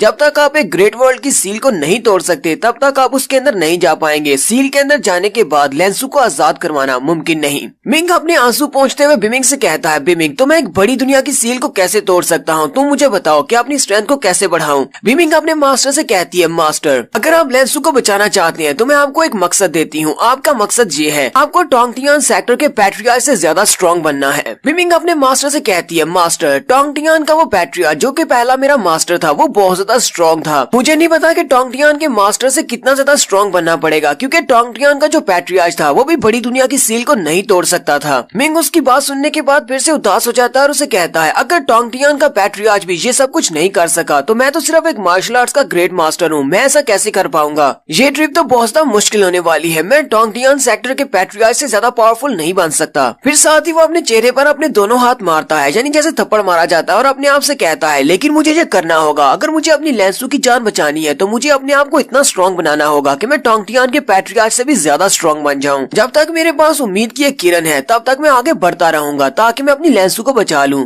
बिमिंग फिर से अपनी सेक्रेट पावर्स को यूज करते हुए कहती है मास्टर सबसे पहले तो मुझे आपके जख्मों को हील करना होगा। जबकि मिंग उसे कह रहा होता है मुझे प्रैक्टिस करनी है और मिंग एक ऐसी स्टेट में चला जाता है जहाँ पर उसे किसी भी चीज की सेंस नहीं है, उसे सिर्फ यही पड़ी है कि उसे प्रैक्टिस करनी है। साथ ही मिंग एक जोरदार चीख मारता और कहता है मैं तब तक प्रैक्टिस करता रहूंगा जब तक मैं जियांग टाइशेंग को मार नहीं देता और बड़ी दुनिया की उस सील को तोड़ नहीं देता। मुझे पता है कि मेरा रास्ता बहुत ज्यादा लंबा है, रास्ता बहुत ज्यादा मुश्किल भी है, लेकिन फिर भी अगर मैं लेंसू को नहीं बचा पाया तो मैं मरना पसंद करूंगा। नेक्स्ट सीन में मिंग लिंगटियान पवेलियन के अंदर चला जाता है जहाँ पर 4 डिवाइन स्वर्ड्स में से एक डिवाइन स्वर्ड रखी हुई है और जहाँ पर उसका सामना काफी सारे शैडो क्लोन्स के साथ हुआ था। लास्ट टाइम मिंग ने वहाँ पर एक टेलीपोर्टेशन अरे को छोड़ दिया था ताकि वो अगली बार यहीं पर आकर कंटिन्यू कर सके। तो मिंग वहीं से जाकर कंटिन्यू करता है। उसके सामने बहुत सारे नए क्लोन्स निकलते हैं और मिंग उन सभी को मारता हुआ आगे की तरफ बढ़ता है। अब क्योंकि मिंग एक ऐसी स्टेट में है जहाँ पर वो सिर्फ उनके ऊपर अटैक कर रहा है और उसे आसपास की कुछ भी खबर नहीं है क्योंकि उसने सिर्फ अपने आप को प्रैक्टिस मूड में डाला हुआ है। वो उन सभी क्लोन्स को मारता हुआ आगे की तरफ बढ़ता जाता है और साथ साथ ही उसकी बहुत ज्यादा स्ट्रेंथ बढ़ती जा रही है। वो क्लोन्स भी मिंग के ऊपर अटैक करते हैं और मिंग का ब्लड भी बह रहा होता है लेकिन मिंग को इस सब की कोई भी खबर नहीं है। वो अनइंटेंशनली उन सभी के साथ फाइट कर रहा है। उसके सामने जो भी क्लोन आता है वो उसे मार देता है या फिर ऐसा कहें कि वो अपना गुस्सा इन सारे क्लोन्स के ऊपर निकाल रहा है जो कि उसे टाइशेंग के ऊपर है। जबकि बिमिंग भी वहीं पर अपने मास्टर के साथ ही होती है। बिमिंग सोच रही होती है मास्टर की स्पीड पहले से बहुत ज्यादा बढ़ गई है। जैसे जैसे ये इन क्लोन्स के साथ फाइट करते जा रहे हैं इनकी स्पीड बहुत ज्यादा बढ़ती जा रही है और ना सिर्फ स्पीड बल्कि इनकी स्ट्रेंथ भी।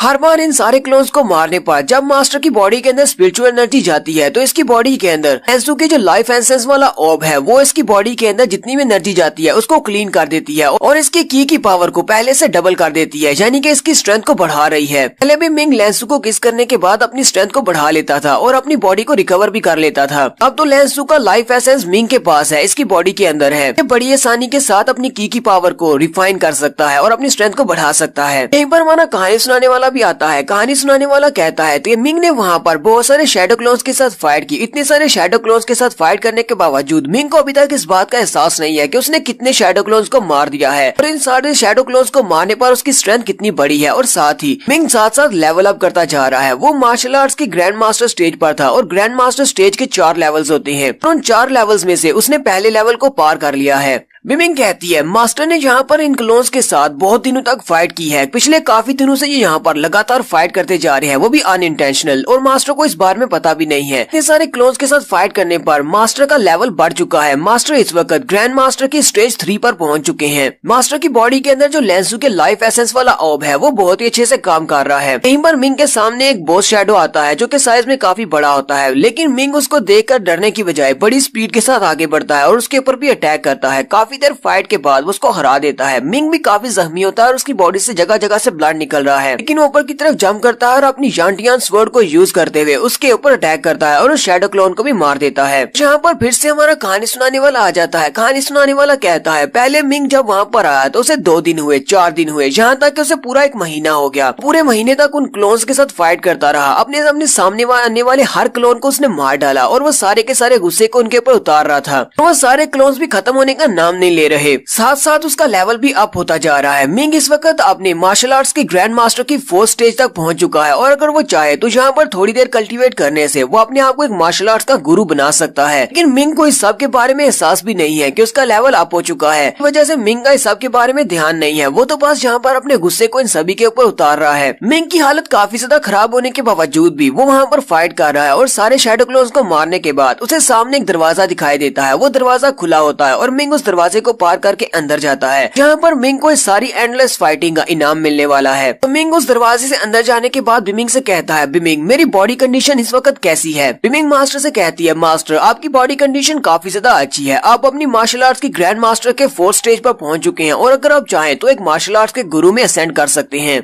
मिंग बिमिंग से कहता है, जब मैं फाइट कर रहा था उस वक्त मुझे साथ में महसूस हो रहा था कि मेरी बॉडी के अंदर लेंसू का वो लाइफ एसेंस वाला ऑर्ब अपना काम कर रहा है और वो मेरी की पावर को कंडेंस कर रहा है और साथ ही क्लीन कर रहा है। मुझे लगता है कि लेंसू की मदद के बिना मैं यहाँ तक नहीं पहुँच पाता। लेंसू जो कि इस वक्त उस इन्फर्नल प्रोगाटरी सील के अंदर कैद है और टॉर्चर हो रही है, जबकि यहाँ पर उसकी ये ऑर्ब ये मेरी हेल्प कर रही है लेवल अप होने में। बिमिंग मास्टर का हौसला बढ़ाने के लिए उसे कहती है, मास्टर यहाँ पर उदास होने का कोई फायदा नहीं है। उदास होने से आपको कुछ भी नहीं मिलने वाला। पहले आपको अपनी स्ट्रेंथ को बढ़ाना है ताकि आप बड़ी दुनिया की सील को तोड़ सकें और अपनी लेंसू को बचा सकें। आपको अपने सामने की तरफ देखना है, अपने मकसद को पूरा करें। मिंग उसे कहता, हाँ तुमने बिल्कुल ठीक कहा, मुझे बार बार ये बात याद दिलाती रहना। जब तक उम्मीद की एक किरण बाकी है तब तक मैं आगे बढ़ता रहूंगा, मैं रुकूंगा नहीं। और फिर मिंग उस रूम के अंदर चला जाता है और उस रूम के अंदर जाने के बाद उसे सामने एक तलवार दिखाई देती है। तो यही वो डिवाइन होली स्वर्ड है जो कि इन टिप्टन विला वालों की 4 तलवारों में से एक डिवाइन स्वर्ड है। उस तलवार के अंदर से रेड कलर की बहुत सारी डेविल एनर्जी निकल रही होती है। डिवाइन तलवारों में से इस तलवार का नाम जू शेनजियान है। ये टिप्टियान विला की 4 डिवाइन तलवारों में से एक तलवार है और इसके अंदर से तो बहुत ज्यादा किलिंग ऑरा निकल रहा है। मिंग कहता है इसकी किलिंग स्पिरिट तो बहुत ज्यादा है, लगता है कि इस तलवार से बहुत सारे डीमंस और बहुत सारे मार्शल गार्ड्स को मारा गया है। मिंग अपना हाथ आगे बढ़ाता और कहता है, चलो इस तलवार को उठाकर देखते हैं कि ये मेरी जानटियान स्वर्ड से कैसे अलग है। आज जू शेनजियान में ऐसा क्या खास है? मिंग जैसे उस तलवार को उठाता है तो उस तलवार के अंदर से बहुत सारी एनर्जी रिलीज होती है और उसके अंदर से बहुत सारी आत्माएं निकलती हैं उन सारे लोगों की जिसको इस तलवार ने मारा है। मिंग को पहले तो उस तलवार को उठाने में काफी ज्यादा मुश्किल होती है क्योंकि उसके अंदर जितनी ज्यादा स्पिरिट एनर्जी है वो मिंग को अपना मास्टर मानने को तैयार नहीं है। मिंग कहता है, मुझे महसूस हो रहा है कि ये तलवार बहुत ज्यादा एंशिएंट है, हजारों साल पहले से ये यहाँ पर है। पिछले हजारों सालों से इस तलवार की मदद से बहुत सारे मार्शल गार्ड्स यहाँ तक के मॉर्टल्स, मॉन्स्टर्स और डीमंस को इस तलवार से मारा गया है। हर बार जब इस तलवार के साथ किसी को मारा जाता था तो उसकी स्पिरिचुअल एनर्जी इस तलवार के अंदर स्टोर होती रही है, जिसकी वजह से ये तलवार इतनी भारी हो चुकी है। इसके अंदर से इतना ज्यादा किलिंग इंटेंट निकल रहा है। मिंग चिल्लाकर उस तलवार से कहता है, ठीक है मुझे पता है कि तुम बहुत ज्यादा स्ट्रॉन्ग हो और तुम्हारी स्पिरिट एनर्जी बहुत ज्यादा है, लेकिन मेरी क्वालिफिकेशंस और तलवारबाजी के स्किल्स को देखते हुए लगता है कि मैं तुम्हारे मास्टर बनने के लायक हूँ, इसलिए आप मुझे अपना मास्टर मान लो। मिंग ने उस तलवार को बड़ी मजबूती से पकड़ा होता है और उस तलवार के अंदर से जो एनर्जी निकल रही होती है वो कम हो जाती है और सारी एनर्जी मिंग की बॉडी के अंदर भी ट्रांसफर हो जाती है। मिंग कहता है, तो इसका मतलब इस तलवार ने मुझे अपना मास्टर मान लिया है। और साथ ही मिंग अपनी तलवार को ऊपर उठाते हुए सामने की तरफ स्लैश लगाता है जो कि काफी ज्यादा पावरफुल होती है। मिंग कहता है, इसकी सिर्फ एक ही स्विंग में बहुत ज्यादा पावर है, यहाँ तक कि मेरी इतनी पावरफुल बॉडी जिसके अंदर 100 मिलियन पाउंड्स की पावर है उसके टेंडन्स और मसल्स को भी नुकसान पहुंचा है। यानी कि मेरी फिजिकल स्ट्रेंथ अभी इस लायक नहीं है कि मैं इस तलवार को प्रॉपरली फाइट में यूज कर सकूं, लेकिन फ्यूचर में ये तलवार मेरे बहुत ज्यादा काम आएगी। तो यहीं पर हम लोग अपनी एपिसोड 285 का एंड करेंगे। एपिसोड की एक्सप्लेनेशन अच्छी लगी हो तो कमेंट करके जरूर बताइएगा। चैनल को सब्सक्राइब कर दें, वीडियो को लाइक और शेयर कर दें। शुक्रिया।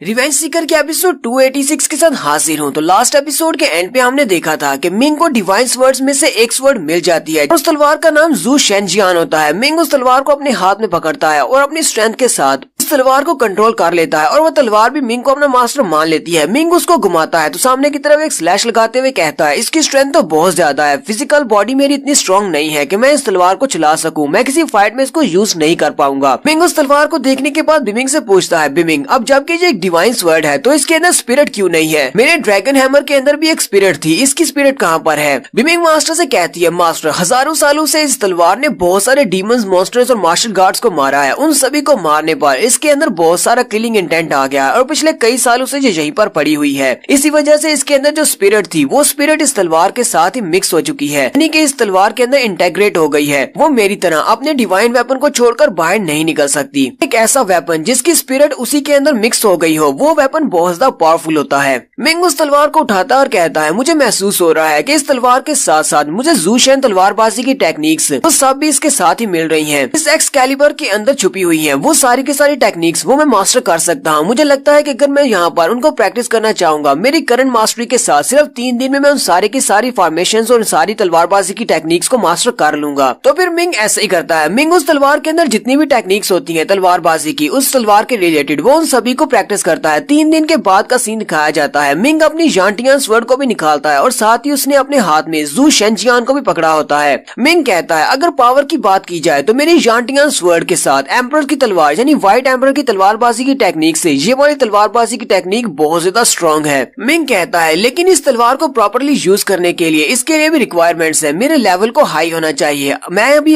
एक मार्शल आर्ट्स के ग्रैंड मास्टर राम में हूँ, इसलिए मैं इस तलवार को यूज नहीं कर सकता। फिलहाल के लिए मुझे लगता है कि मुझे अपनी जानटियान तलवार को यूज करना पड़ेगा। व्हाइट एम्परर की तलवारबाजी की टेक्निक के फर्स्ट लेवल को मैंने मास्टर किया था, अब मुझे लगता है कि मुझे बाकी के लेवल्स को भी एक्सप्लोर करना पड़ेगा, क्योंकि इस तलवारबाजी की टेक्निक के भी टोटल 9 लेवल्स हैं। अगर मैंने बाकी के लेवल्स को भी अनलॉक कर लिया तो मेरी जानटियान की तलवार ही काफी ज्यादा पावरफुल हो जाएगी। मिंग कहता है, ज़ू शेनजियान को फिलहाल के लिए यहीं पर वापस रख देता हूँ, क्योंकि मुझे अभी टिप-टैन विला वालों के साथ फाइट नहीं करनी, क्योंकि मुझे पहले अपनी लेंसू को बचाना है। फिलहाल के लिए मैं अपनी जानटियान स्वर्ड के साथ ही आगे बढ़ूंगा, क्योंकि इसकी स्ट्रेंथ भी काफी ज्यादा है। तो मिंग अपनी इस नई तलवार को उसकी जगह पर वापस रख देता और कहता है, पहले मैं यहाँ पर एक टेलीपोर्टेशन अरे बना देता हूँ, ताकि मैं जब चाहूँ यहाँ पर आकर अपनी इस तलवार को ले सकूं। तो मिंग अपनी तलवार ज़ू शेनजियान से कहता है, तुम यहीं पर मेरा इंतजार करो, जब मुझे तुम्हारी जरूरत होगी मैं यहाँ पर आऊंगा और तुम्हें ले लूंगा। फिर मिंग कहता है, चलो जरा अपने पास देखते हैं कि मास्टर जी के दिए हुए तलिस्मन कितने बचे हैं, क्योंकि मिंग के पास जो एस्केप तलिस्मन है और साथ ही अपनी प्रोटेक्शन के लिए तलिस्मन है वो काफी ज्यादा कम रह गए हैं। मिंग कहता है, मुझे फिलहाल अब किसी से फाइट नहीं करनी, पर भी मौका मिलेगा मैं वहाँ से भाग जाऊंगा। मिंग जल्दी से अपने एस्केप तलिस्मन को यूज करता है और लिंक्टियान पवेलियन से बाहर आ जाता है। मिंग जैसे लिंक्टियान पवेलियन से बाहर आता है वो बाहर के एक ग्राउंड पर अपीयर होता है और जैसे ही वहाँ पर अपीयर होता है उसी वक्त उसके ऊपर अटैक हो जाता है। मिंग की बैक साइड से उसके ऊपर अटैक होता है जो कि एक मार्शल गार्ड ने किया होता है। उस मिंग के पास क्योंकि अपने एम्यूलेट्स की प्रोटेक्शन है, उसी वक्त एक तलिस्मन एक्टिवेट होता है और उस अटैक को ब्लॉक कर लेता है। मिंग कहता है, मेरा एक और तलिस्मन बेकार हो गया। मिंग पीछे की तरफ देखता है तो एक मार्शल गार्ड उसके पीछे आ रहा होता है और वो अपने साथ ही प्रिंस से कह रहा होता है, योर हाइनेस, लड़के के पास अपनी प्रोटेक्शन के लिए काफी सारे तलिस्मन हैं, लगता है कि हमें आगे बढ़कर अपने हाथ से इसे मारना पड़ेगा। जैसे ही वो मिंग के ऊपर अटैक करने के लिए आगे बढ़ने लगता है उसी वक्त मिंग का लिटिल कियांग आगे बढ़ता है और अपनी पावर्स को यूज करते हुए उसके ऊपर अटैक करता है। अटैक काफी ज्यादा पावरफुल तो होता ही है, लेकिन वो मार्शल गार्ड उस अटैक को ब्लॉक कर लेता है। मिंग कहता है, मैं तो सरप्राइज अटैक करने वाला था, लेकिन मुझे क्या पता इसके पास भी एस्केप तलिस्मन हैं, जो अपने आप को प्रोटेक्ट कर सकता है। मिंग जल्दी से अपने लिटिल कियांग के ऊपर जंप करता है और लिटिल कियांग से कहता है, लिटिल कियांग चलो जल्दी से यहाँ से निकलो। मिंग फिर से वहाँ से भाग जाता है। इसी वक्त वहाँ पर स्पेस ओपन होती है और वहाँ पर प्रिंस आता है। वो मार्शल गार्ड जो कि मिंग के ऊपर अटैक कर रहा था वो प्रिंस के सामने झुकते हुए कहता है, प्लीज प्रिंस मुझे माफ कर दे, थोड़ी देर पहले वो लड़का यहाँ पर अपीयर हुआ था, मैंने उसके ऊपर अटैक किया, लेकिन उसके पास अपने तलिस्मन हैं जो कि उसे प्रोटेक्ट करते हैं। मेरा स्नीक अटैक भी उसके ऊपर काम नहीं किया, साथ ही मैंने आगे बढ़कर उसके ऊपर कंप्लीट अटैक नहीं किया, क्योंकि मुझे इस बात का डर है कि उसके पास उसका गॉड स्लेइंग वेपन है और वो उस एरो के साथ मुझे मार डालेगा। प्लीज इसके लिए मुझे माफ कर दे। प्रिंस टाइशेंग उनसे कहता है, वो लड़का फॉर्मेशंस की मास्टरी को अच्छी तरह से जानता है, अगर मुझे एक्सीडेंटली उसकी पावर के ट्रेसेस महसूस नहीं होते तो मैं तो कभी भी उसको ढूंढ नहीं पाता। यहाँ पर जब वो अपीयर हुआ था उसी वक्त उसकी ओरा की पावर रिलीज हुई और उसी वक्त मुझे पता चल गया कि वो वहाँ पर दोबारा आया है, मैंने तुम्हें यहाँ पर अटैक करने के लिए भेज दिया। अब जबकि वो लड़का काफी ज्यादा चुकन्ना हो चुका है, मुझे नहीं लगता कि अब फ्यूचर में हम उसे इतनी आसानी से ढूंढ पाएंगे, लगता है कि अब जाकर उसे टियानजान लैंड में ही ढूंढना पड़ेगा। मार्शल गार्ड भी कहता है, प्लीज प्रिंस मुझे माफ कर दे, मेरी वजह से ये अपॉर्चुनिटी हाथ से निकल गई। प्रिंस उसे कहते हैं, कोई बात नहीं, हमारे जितने भी मार्शल गार्ड्स हैं वो सारे के सारे इस वक्त एक बैटल में हैं। हमारे पास इस वक्त सिचुएशन ऐसी है कि हमें इस वक्त बहुत ही पावरफुल बैटल का सामना करना पड़ेगा और बहुत सारी सारी पावरफुल फोर्सेज ऐसी हैं जो कि हमारे ऊपर भी अटैक कर सकती हैं, इसलिए फिलहाल के लिए उस लड़के को भूल जाते हैं। चलो फिलहाल अपनी फ्रंट लाइंस पर वापस चलते हैं और फिर वो सारी वहाँ से गायब हो जाते हैं। तो मिंग अपने लिटिल जियांग के ऊपर बैठकर वापस की तरफ जा रहा होता है। मिंग कहता है ये तो बहुत ही बुरा हुआ, मेरा एक और टेलिस्मन जाया हो गया। मुझे लगता है कि वो जियांग टाइशेंग का ही बंदा था, वो मार्शल गार्ड जिसने मेरे ऊपर अटैक किया। है कि जियांग टाइशेंग अभी भी मुझे ढूंढ रहा है। मेरे और इस मार्शल गार्ड के लेवल में बहुत बड़ा डिफरेंस था, इसी वजह से मैं उसको अपने ऊपर अटैक करते हुए देख नहीं पाया। अगर मैं उसे अटैक करते हुए देख लेता मेरा एक टेलिस्मन बच जाता। बिमिंग मास्टर से कहती है मास्टर ये बात तो वाकई में सच है, क्योंकि आपके बारे में सभी को पता है कि जी मिंग ने यहाँ पर आकर